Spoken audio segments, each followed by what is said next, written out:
De Fox, nós vamos agora até a Academia do Verdão. Tá aí o André Cavalcante, o nosso repórter.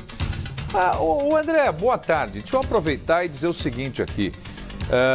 Hoje, no Boa Noite Fox, a partir das 9 da noite, viu, André?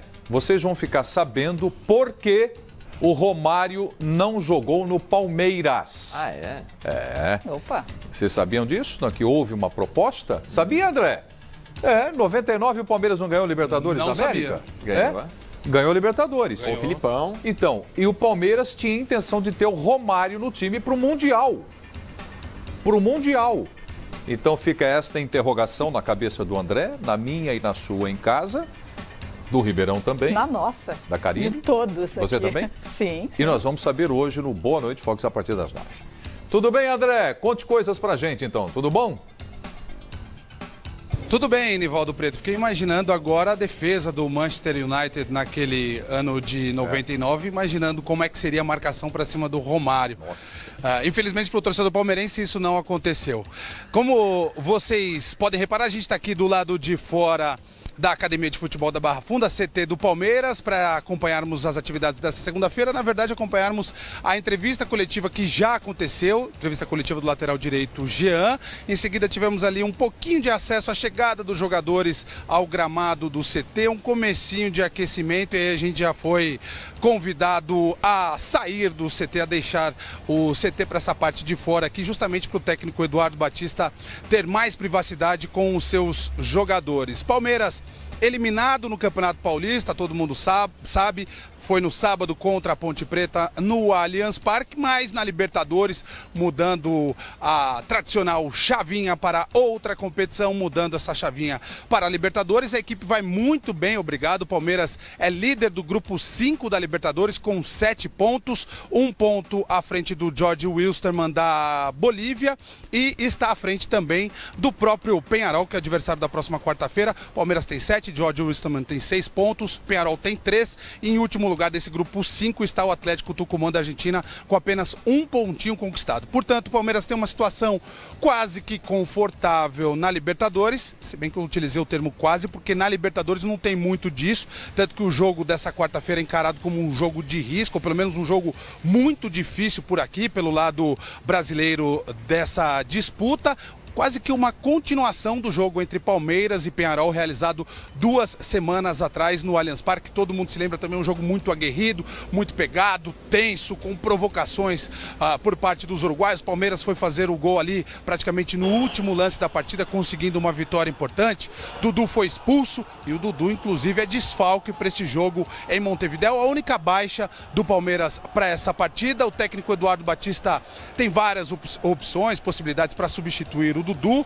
A possibilidade mais ofensiva seria, por exemplo, colocar o William e ali pelo lado esquerdo do meio-campo do Palmeiras para formar uma dupla de ataque, William com o Borja. Só que o Borja vem num momento delicado, ou pelo menos difícil com o torcedor, saiu irritado do jogo contra a Ponte Preta, deu um chute num copo d'água ali, demonstrando toda a sua irritação por ter sido substituído pelo próprio William. Então não seria uma surpresa se o Eduardo Batista optasse pelo William no começo do jogo no lugar do Borja, o William começando como titular.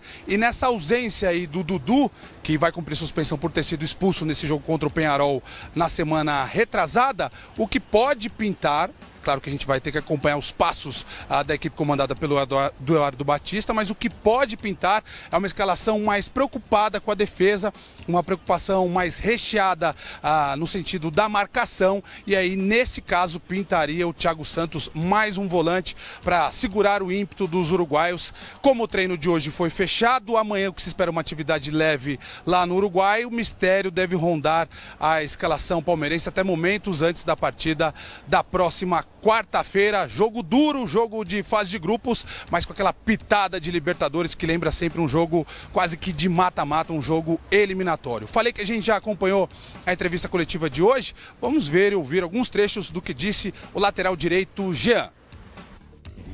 O que a gente tinha para lamentar, a gente já lamentou, né? Mudamos totalmente a nossa postura no segundo jogo, né? Isso foi bem nítido, não só a gente ali dentro, mas os números que se diziam também, né, depois do jogo. E a gente ficou muito feliz devido ao volume do jogo e tudo, devido às chances criadas. Isso mostra que realmente passou, né? Ficou para trás, não podemos mais repetir aqueles 20 primeiros minutos, né? Que foi o primeiro jogo contra a Ponte. Mas com certeza já lamentamos, já passou e agora é pensar aí e começar uma história bacana aí daqui para frente. A gente precisava não só de 1 ou 2 gols, e sim de 3 no mínimo, né? Então eu acho que entra aí um pouquinho da ansiedade, qualidade, né? Todos os nossos atacantes, todos os nossos jogadores de frente ali têm essa qualidade de finalização, têm esse poder de finalização muito boa. Então eu acho que é mais cuidar o emocional, principalmente, né? É claro, né? Nunca é demais trabalhar, nunca é demais treinar aquilo que mais está fazendo... aquilo que a gente mais está errando, né? No caso é acertar o gol, acertar a finalização. Então a gente vai trabalhar. No meu caso, nunca é demais trabalhar cruzamentos, marcação, né? Mas eu acho muito importante que nós estamos criando. Eu acho que isso é muito bacana, é muito bom, né? Para o nosso rendimento, para o nosso crescimento e para aquilo que a gente almeja daqui para frente na Libertadores, né? Então eu acredito que isso vai acabar melhorando aos poucos, né? Gradativamente a gente vai melhorar muito no quesito de finalização. A gente está num momento decisivo, né?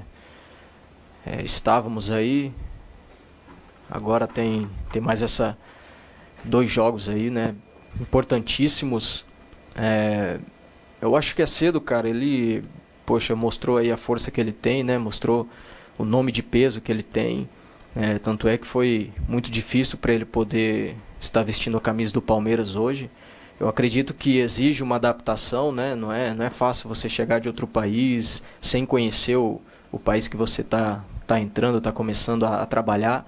Então eu acho que exige um certo tempo, sim, mas o torcedor normalmente é assim, né, cara? É mais ansioso do que a gente, né? Tem uma ansiedade maior ainda do que a nossa, principalmente eles querem ver o resultado muito rápido, né? Então eu acho que é necessário um tempo para ele, não só o torcedor, mas nós também, né? Queremos ver o Borja aí fazendo gols, né? Desde quando chegou, ele já chegou fazendo gols e tudo. Mas eu acredito que ele tem muito a crescer, é um grande jogador. Essa ansiedade do torcedor aí é normal.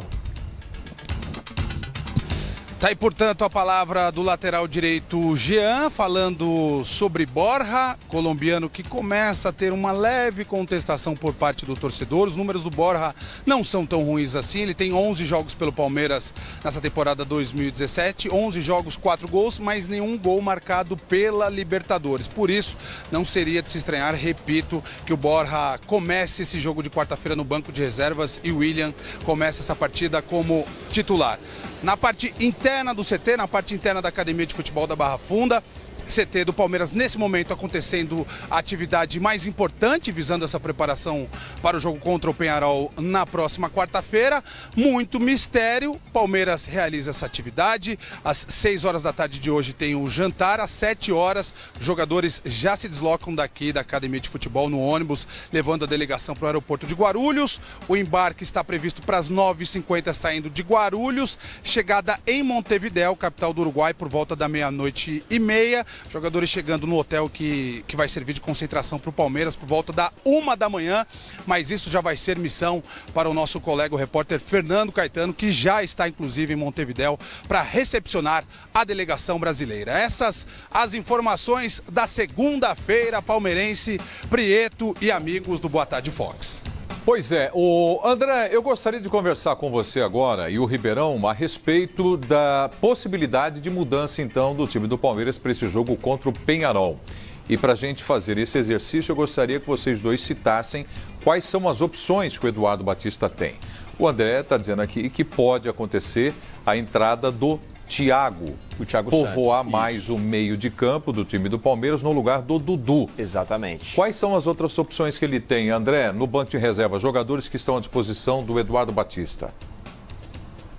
Ele tem várias opções, o elenco do Palmeiras é recheado, mas nada que se encaixe melhor do que essas possibilidades que eu citei. Por exemplo, ele poderia utilizar o Alexandro como centroavante de ofício, mas aí estaria sendo incoerente com as alterações que ele tem feito nos últimos tempos. Poderia utilizar, por exemplo, o Michel Bastos no meio-campo, aí sim, há uma alteração que ele vem fazendo, ele poderia, em vez de recuar muito o time ou utilizar um jogador muito de marcação, que é o caso do Thiago Santos, ele começa o jogo com o Michel Bastos, que é um jogador que tem uma saída um pouco melhor. Mas não são muitas as variáveis nesse momento, pelo menos observando o que o Eduardo Batista tem feito nos últimos jogos, seria mais ou menos por aí. Ou o William ou o Borja no ataque, no lugar do Dudu, podendo entrar ou o Thiago Santos ou o Michel Bastos. Thiago Santos uma possibilidade, uma opção mais defensiva, e a opção pelo Michel Bastos, uma atitude mais de sair para o jogo, mas tudo isso levando em conta, claro, o fato do Palmeiras jogar fora de casa e o Peñarol com uma boa possibilidade de ter que propor o jogo, de pressionar o Palmeiras. Por isso a gente tentando fazer essa leitura a respeito do Eduardo Batista, a opção de fechar um pouco mais a casinha soa razoável, pelo menos nesse momento. Ribeirão, o que você entende ser o melhor para o time do Palmeiras, com todo esse destaque que o André deu do Palmeiras jogar fora contra o Peñarol? Eu acho que essas duas possibilidades são muito interessantes, né? Você colocar o Thiago Santos para fechar um pouco mais e liberar um pouco mais o Tietê. O Tietê ficaria mais livre também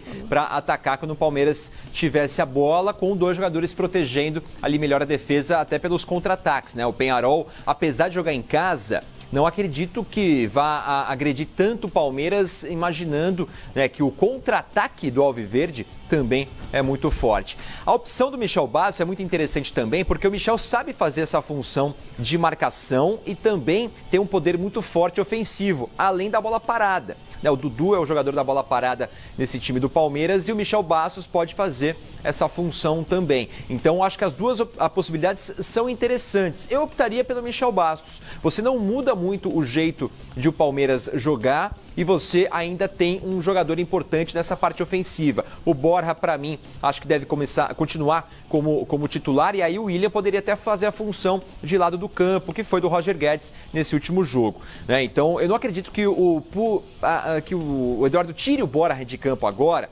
até pela situação que houve nesse jogo contra a Ponte Preta, né? Se tira o jogador do time agora, vai dar a entender realmente que o jogador não está correspondendo. Isso pode até piorar a situação do Borja. Aliás, o que chega aqui, Karine, para a gente? Chega até uma sugestão do nosso telespectador também, que está participando da discussão em relação ao Palmeiras. O Glauber Caiola colocou o seguinte aqui na hashtag Boa Tarde Fox, está na nossa tela. Será que não seria a hora de mudar o atacante do Verdão com o Rafael Marques e o William? Rafael no pivô, abre a defesa para o Bigode. Essa é a sugestão dele. Bom, tá aí a sugestão, né? E o Ribeirão acabou de falar a respeito dessa mudança também. Vamos voltar aqui com o André Cavalcante. Muito obrigado ao Glauber pela sugestão, palpite, opinião dele. André, muito obrigado pelas informações do Verdão. Então, hoje, a partir das 9 da noite, você vai saber por que o Romário não vestiu a camisa do Palmeiras no Mundial de 99. Tá certo, André? Beleza, Preto. Só dando um recado para o Glauber, que deu essa sugestão de montagem da equipe titular do Palmeiras. Tem um detalhe sobre o Rafael Marques que é importantíssimo. O Rafael Marques joga mais pelos lados do campo, já jogou eventualmente de pivô, mas já conversei com o Rafael Marques algumas vezes e ele diz que não se sente confortável para ter esse tipo de atuação, de posicionamento, jogando de costas para a defesa. Então isso deve ser pesado também pelo Eduardo Batista. Rafael Marques prefere jogar pelos lados do campo, apesar de muita gente ver no Rafael Marques um cara que poderia cumprir essa função. Perfeito. Mas, beleza, essas informações da segunda-feira palmeirense, Preto. Legal, bom ter o André, porque o André esclarece tudo pra gente, ele está nos bastidores, ele convive, né, com técnicos e jogadores, sempre conversando e traz informações novas. André, grande abraço, qualquer nova informação do Verdão, estamos aqui no Boa Tarde. Valeu, André, muito obrigado. Então o André trouxe informações do Palmeiras, lembrou também que o Palmeiras viaja hoje à noite, treina e viaja hoje para Montevidéu e lá se encontra com o Fernando Caetano, nosso repórter, que já está em Montevidéu esperando a chegada do Palmeiras no jogo que nós vamos mostrar na quarta-feira pela Conmebol Libertadores Bridgestone contra a equipe do Peñarol.